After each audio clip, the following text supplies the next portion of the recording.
Good morning, Mrs. Coryell's class. We finished ratios today. Can you understand? Do you know what a ratio is? Yes. Do you know what it does? Yes. What does it do? Oh, okay, good. It's a relationship, right? So we'll start right there. A ratio is a relationship which shows the connection between two or more numbers, yes? Yes. So a relationship is a connection between two or more things. In ratio form, we're talking about numbers. Ratios can be expressed as what? Fractions. But they also can be written, so here we go, ratios is written as a fraction, yes? They also can be written using what?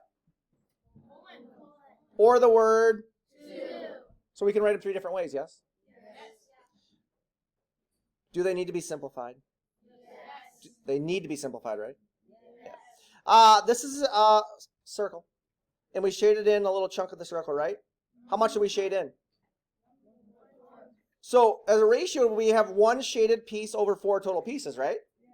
Could you also say we have one shaded piece and three unshaded pieces? Yes. Are both of those ratios?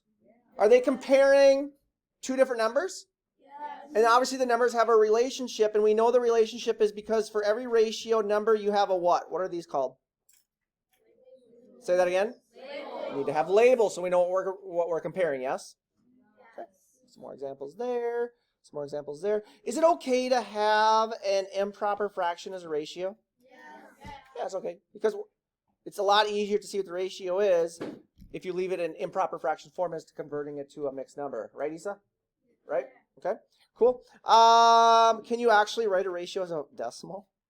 Yes. Sure. Probably not going to be super helpful unless you completely understand them. Last thing. And. What does it mean? Sometimes the word and in math can mean you should. You should what?